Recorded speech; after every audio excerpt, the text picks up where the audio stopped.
Hello students, आप सबको अपने एनसीईआरटी साइंस चैनल में स्वागत करती हूँ। जैसा कि आप लोग जानते हैं कि इस प्रैक्टिस सीरीज में जीव विज्ञान का विभिन्न परीक्षाओं में पूछे गए प्रश्न लेकर आते हैं और यह आज पार्ट थर्ड है।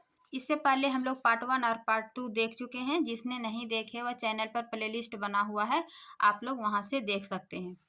या फिर प्रीवियस ईयर क्वेश्चन आने वाले बीपीएससी 4 या फिर किसी भी अन्य टीचिंग एग्जाम के लिए काफ़ी महत्वपूर्ण है। तो चलिए शुरू करते हैं आज की class. Part third, question number 1।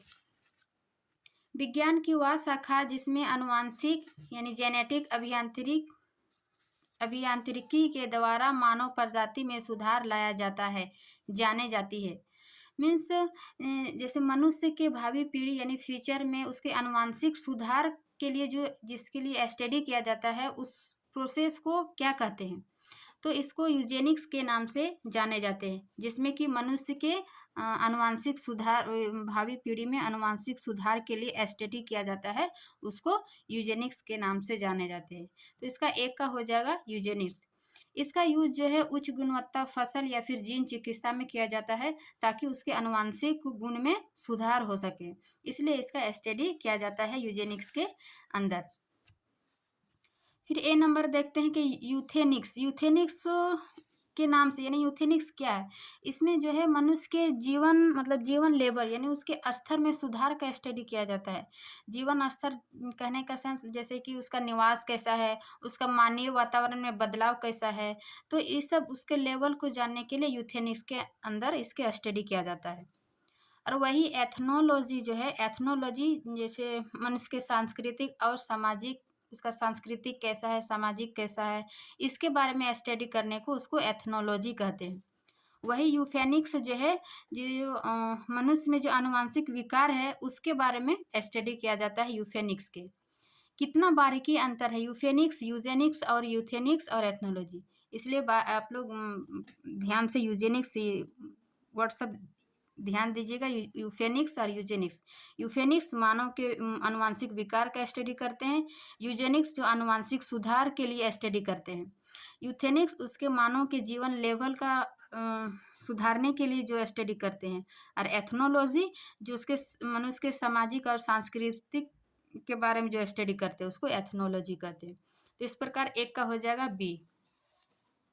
फिर हर्पेटोलॉजी में अध्ययन किया जाता है, यानी हर्पेटोलॉजी में किसका अध्ययन किया जाता है? तो इसका आंसर हो जाएगा सी, क्योंकि हर्पेटोलॉजी में जो है वो सरीसृप और उभयचरों का स्टडी करते हैं, तो इसको हर्पेटोलॉजी यानी सरीसृप और उभयचरों का इसका हो जाएगा सी।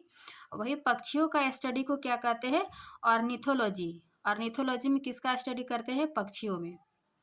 फिर क्वेश्चन नंबर 3 कि जंतु विज्ञान की उस शाखा को क्या कहते हैं जिसमें प्राणी मात्र के व्यवहार का अध्ययन किया जाता है? जिसमें प्राणी मात्र व्यवहार के स्टडी किया जाता है उसको क्या कहते हैं? तो उसको कहते हैं जीव पारिस्थितिकी। एक है पारिस्थितिकी में क्या होता है, हमारे वातावरण और पर्यावरण के बीच परस्पर संबंध क्या है, तो उसको पारिस्थितिकी कहते हैं।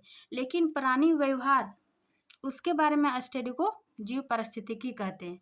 और सामाजिक अध्ययन में तो समाज के बस सामाजिक, राजनीतिक, ये सब भौगोलिक, ये सब सामाजिक स्टडी में आ जाता है। वही मानव शास्त्र में मानव के संस्कृति, समाज, इसके बारे में स्टडी करते हैं, उसको मानव शास्त्र कहते हैं। फिर है चौथा नंबर कि जीवों के उत्पत्ति का आधुनिक विचारधारा प्रस्तुत किया। मतलब जीवों के उत्पत्ति के आधुनिक विचारधारा किसने प्रस्तुत किया? तो इसका आंसर हो जाएगा ऑपेरिन। ऑपेरिन ने क्या कहा था कि जो हमारे जीवन है वो अकार्बनिक अणुओं से मिलकर बना है, मतलब अकार्बनिक अणुओं से कार्बनिक अणुओं में चेंज होकर बना है। जैसे अकार्बनिक अणुओं में एमिनो एसिड, तो यही एमिनो एसिड जो है फिर बाद में जटिल पॉलीमर में बना है।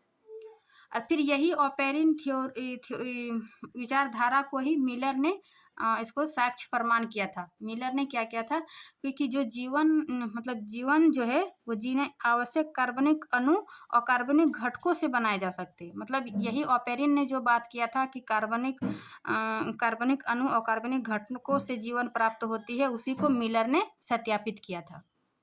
तो इस प्रकार इसका आंसर हो जाएगा 4 का डी। लेकिन डार्विन जो है वो डार्विन को विकासवाद का सिद्धांत कहते हैं, और खुराना ने क्या था, क्या किया था कि ये विश्व का पहला कृत्रिम जीन का उत्पादन किया था, है ना, जो लैब में बनाया जाता था कृत्रिम जीन, तो ये खुराना ने ही बनाया। तो 4 का डी। फिर है 5वां कि वृद्धा अवस्था एवं काल प्रभावन के विषय में ज्ञान प्राप्त करने की विद्या को कहते हैं। वृद्धा अवस्था यानी कि जब उम्र बढ़ने के साथ साथ क्या होता है, उसके शारीरिक में चेंज होता है, मानसिक में चेंज होता है तथा सामाजिक पहलू में जितने भी चेंज होता है उसको वैज्ञानिक तरीके से स्टडी जिसमें करते हैं उसको जेरेंटोलॉजी कहते हैं, यानी उम्र बढ़ने के साथ। वही बोले वृद्धावस्था हम काल प्रभावन के विषय में ज्ञान प्राप्त करने की विद्या को जेरेंटोलॉजी कहते हैं। वही ऑन्कोलॉजी क्या है, ऑन्कोलॉजी में क्या करते हैं, इसमें स्टडी ऑफ कैंसर, कैंसर का जिसमें स्टडी करते हैं और उसका उपचार, तो उसको ऑन्कोलॉजी कहते हैं। वही ऑर्निथोलॉजी जो हम अभी ऊपर देखे पक्षियों के स्टडी को ऑर्निथोलॉजी कहते हैं। वही टेरेटोलॉजी क्या है, टेरेटोलॉजी में जैसे हमारे असामान्य भ्रूण का विकास जो हो जाता है उसके बारे में स्टडी करने को टेरेटोलॉजी कहते हैं, असामान्य भ्रूण का विकास। फिर 6ठा नंबर, निम्नलिखित में से कौन सा कीट नहीं है। देखिए कीट होने के लिए 2 शर्तें हैं, मतलब जैसे कि उस कीट के क्या होते हैं, पंख होते हैं और कीट के 6 पैर होते हैं। तो इनमें से देखिए तितली, मच्छर, तिलचट्टा सभी के पंख होते हैं, लेकिन मकड़ी के जो है वो पंख नहीं होते हैं और इसके 8 पैर होते हैं। तो इस प्रकार इसका कीट नहीं है, यानी मकड़ी कीट नहीं है, बाकी सभी कीट है। कीट के 2 लक्षण देखे कि कीट पंख होते हैं और कीट के 6 पैर होते हैं। तो इस प्रकार 6 का आंसर हो जाएगा ए, मकड़ी कीट नहीं है। फिर है 7वां नंबर कि निम्नलिखित स्पीसीज को उनके विकास के कला क्रमानुसार व्यवस्थित कीजिए, यानी कौन सा सबसे पहले विकास हुआ उसके काल के अनुसार सजाना है। तो इनमें से सबसे पहले जो है वो मत्स्य वर्ग आया, उसके बाद उभयचर, फिर सरीसृप, लास्ट में क्या आता है, पक्षी। तो इस प्रकार इसका आंसर हो जाएगा 2, 2, 1, 3, 4, यानी इसका 7 का हो जाएगा सी। फिर है क्वेश्चन नंबर 8वां, निम्न में किसका सही सुमेल नहीं है।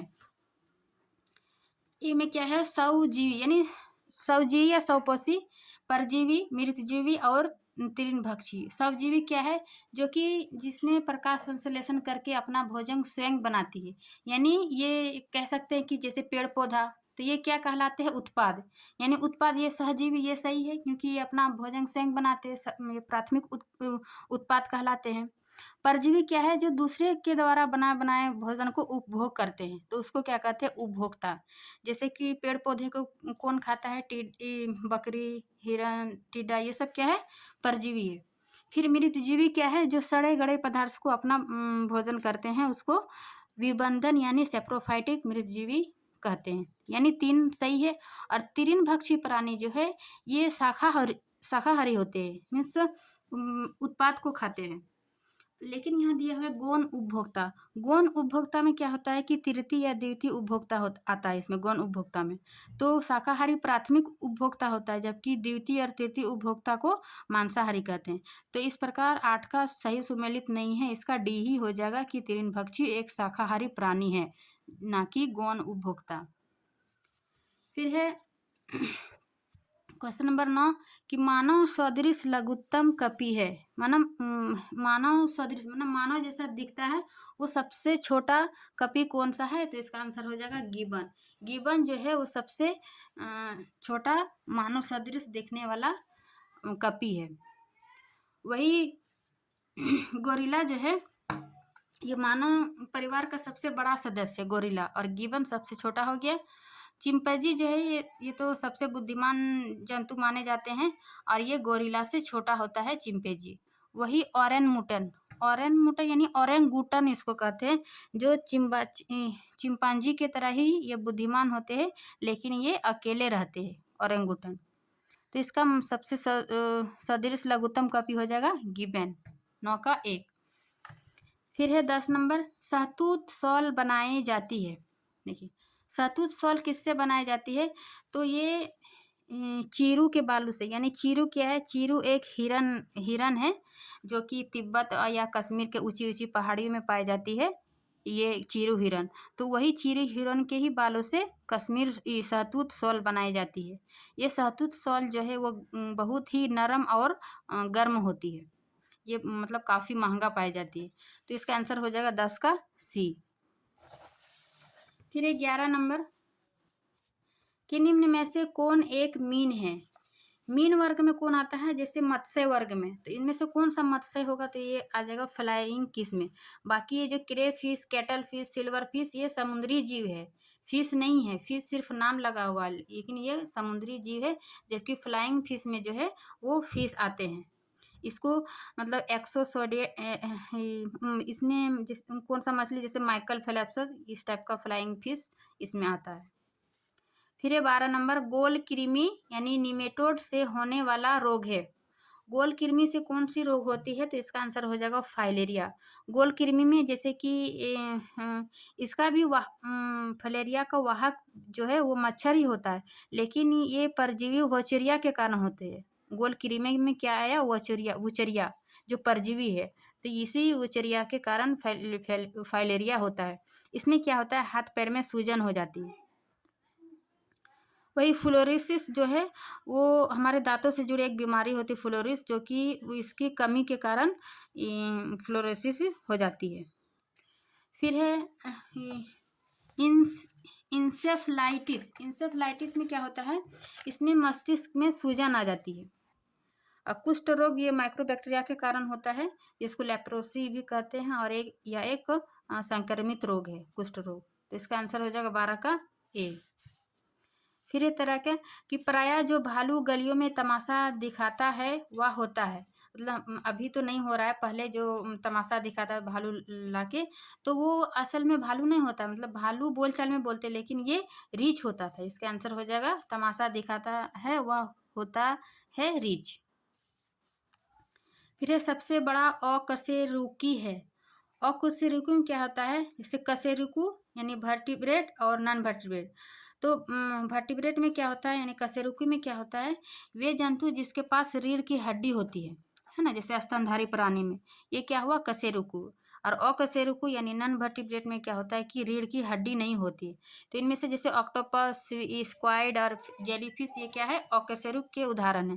तो इसमें सबसे बड़ा अकशेरुकी बोल रहा है, तो सबसे बड़ा अकशेरुकी हो जाएगा स्क्वाइड, जो कि समुद्री जंतु होते हैं स्क्वाइड।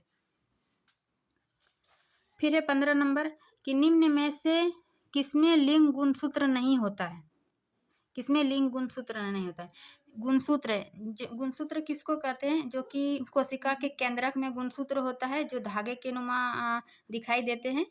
ये गुणसूत्र है, गुणसूत्र के द्वारा जो है वो जीन का ट्रांसफर किया जाता है। हमारे मनुष्य में जो गुणसूत्र की संख्या 46 होती है, यानी कि 23 जोड़े। 23 जोड़े में जो है 22 जोड़े को ऑटोजम कहते हैं और 23 जोड़ों को एलोजम कहते हैं। यानी 22 जोड़ा जो है वो नर और फीमेल में बराबर होती है, इसलिए इसको ऑटोजम कहते हैं। और 23वें जोड़े को लिंग गुणसूत्र कहते हैं, क्योंकि इसमें मेल और फीमेल में जो है अलग अलग होता है। मेल में क्या होता है? XY होता है, और फीमेल में XX। तो यही अंतर हो जाता है, इसलिए 23वें जोड़े को ही लिंग गुणसूत्र कहते हैं। तो इसमें से छिपकली जो है इसमें गुणसूत्र नहीं पाई जाती है, लिंग गुणसूत्र, बाकी बंदर, चीता, तितली इस सब में पाया जाता है। तो इस प्रकार इसका आंसर हो जाएगा डी। फिर है 16 नंबर, कि निम्नलिखित में से कौन सा युग्म ठंडे रक्त वाले जानवरों की श्रेणी में आते हैं? ठंडे रक्त वाले जानवरों की श्रेणी में ठंडे रक्त वाले जानवर को क्या कहते हैं? यानी ठंडे खून वाले जानवर, और एक होता है गर्म खून वाले जानवर। तो ठंडे खून वाले जानवर को कहते हैं पोइकिलोथर्म, और वही गर्म खून वाले जानवर को कहते हैं एंडोधर्मी। तो गर्म खून में आ जाता है सभी स्तनधारी और पक्षी गर्म खून में आ जाते हैं। वही जितना भी मछली है, मगरमच्छ है, उभयचर में जो आता है, मेढक, सांप, सरीसृप, ये सब किस में आता है? ठंडे खून वाला जानवर में। तो इनमें से ऑप्शन के अनुसार जैसे मेढक और सर्प, ये सब क्या आ जाएगा? ठंडे में। जबकि पक्षी जो है, पक्षी और स्तनधारी, ये क्या आ जाएगा? गर्म खून वाले। वही चमगादड़ एवं चूहा, ये भी चूहा स्तनधारी है, तो इसमें क्या हो जाएगा? गर्म खून वाले। पक्षी, बंदर गर्म खून वाले। तो 16 का ऑप्शन हो जाएगा ए, यानी ये ठंडे खून वाले जानवर होते हैं, जिसमें मछली, सर्प, मेंढक, कछुए, मगरमच्छ ये सब आ जाते हैं। तो इसका 16 का हो जाएगा ए। फिर है 17 नंबर कि निम्नलिखित कथनों पर विचार कीजिए तथा नीचे दिए गए कूट से सही उत्तर चुनिए। क्या है कि सभी पक्षी उड़ते हैं, इसका कूट देना है। सभी पक्षी उड़ते हैं, तो सोच के जैसे कि पिंगवी, पीवी पक्षी या कीवी पक्षी ये उड़ नहीं सकते हैं, तो सभी पक्षी उड़ते हैं ये कथन मतलब सही नहीं है, कूट सही नहीं है। फिर है रेशम, शहद तथा लाख सभी कीट उत्पाद है। जैसे रेशम से हमें रेशम किससे प्राप्त करते हैं? रेशम कीट से। रेशम कीट जैसे कोकून से हमें क्या प्राप्त करते हैं? रेशम। फिर वही शहद किससे प्राप्त करते हैं? हमें मधुमक्खियों से। तो ये दोनों क्या हुआ? कीट। और लाख जो है वो लाख कीट से प्राप्त करते हैं, जिसको चमड़ा या पॉलिश के उद्योग में यूज किया जाता है। तो इस प्रकार ये तीनों जो है वो कीट उत्पाद से प्राप्त किया जाता है। तो ये दूसरा कथन सही है। फिर हम आगे देखते हैं कि सभी सर्प विषैले होते हैं। नहीं, सभी सर्प विषैले नहीं होते। कुछ विषैले सांप जो है वो 4 प्रकार के होते हैं, बाकी विषैले नहीं होते हैं। फिर है सभी बैक्टीरिया हानिकारक होते हैं। नहीं, जीवाणु यानी सभी हानिकारक नहीं होते हैं, कुछ लाभदायक जीवाणु भी होते हैं। जैसे कि हमें दूध से दही बनने में ये लैक्टोस नामक बैक्टीरिया जो कि हमारे लिए लाभदायक है। तो ये सभी जीवाणु हानिकारक होते हैं, ये भी कथन सही नहीं है। फिर है सभी वायरस रोगजनक होते हैं। हाँ, सामान्यतः सभी वायरस रोगजनक होते हैं, बट कुछ वायरस जो है वो रोगजनक उत्पन्न नहीं करते हैं। तो इस प्रकार इसका कूट में सही आंसर हो जाएगा केवल 2, जो कि रेशम, शहद तथा लाख सभी कीट उत्पाद है। तो 17 का हो जाएगा बी, केवल 2 ही सही है, बाकी सभी असत्य है। जैसे कि वायरस में जैसे कंप्यूटर वायरस वगैरह में देख सकते हैं, जो कि ये रोगजनक नहीं है। फिर है 18वां नंबर कि स्तनधारियों का उद्भव किस काल में हुआ, है ना। स्तनधारियों का उद्भव किस काल में हुआ? तो इसका आंसर हो जाएगा ट्राइएसिक। ट्राइएसिक जो है वो मीसोजोइक युग में आता है। मीसोजोइक युग जैसे मध्य जीवन का जो युग होता था उसको मीसोजोइक युग कहते थे। इसी को 3 भागों में बांटते हैं मीसोजोइक युग को। इनमें से एक है ट्राइसिक, और दूसरा है जुरासिक, और तीसरा है क्रीटेशियस। तो स्तनधारियों का उद्भव जो है वो ट्राइएसिक युग में हुआ। फिर वही 19 नंबर क्या बोल रहा है कि डायनासोर का स्वर्ण युग था, यानी डायनासोर का स्वर्ण युग किस काल को कहा जाता था? तो इसका आंसर हो जाएगा मीसोजोइक, जो कि मध्य जीवन का युग को कहा जाता है मीसोजोइक। और इसको 3 भागों में बांटे हैं, इसमें ट्राइएसिक, क्रीटेशियस और जुरेसिक आता है। फिर 20 नंबर क्वेश्चन कि अनियत तापी प्राणी किसे कहते हैं? देखो, प्राणी अनियत तापी और नियत तापी 2 तरह के होते हैं। जैसे कि अभी हम देखिए ठंडे खून वाले जानवर और गर्म खून वाले जानवर। तो ठंडे खून वाले जानवर को जो है अनियत तापी कहते हैं। इसमें क्या होता है, इस प्राणी के शरीर में जो क्या करते हैं, इसका तापमान जो होता है, प्राणी के शरीर के तापमान ये वातावरण के साथ बदलते रहता है, इसलिए इसको अनियत तापी कहते हैं। और कौन बदलता है? जो कि ठंडे खून वाले जानवर होता है, जो जैसे मछली, मेंढक, कीड़े, सांप, ये सब क्या होता है? ठंडे खून वाले जानवर। और इसी को अनियत तापी कहते हैं, जो कि वातावरण के अनुरूप ये अपना ताप बदलते रहता है।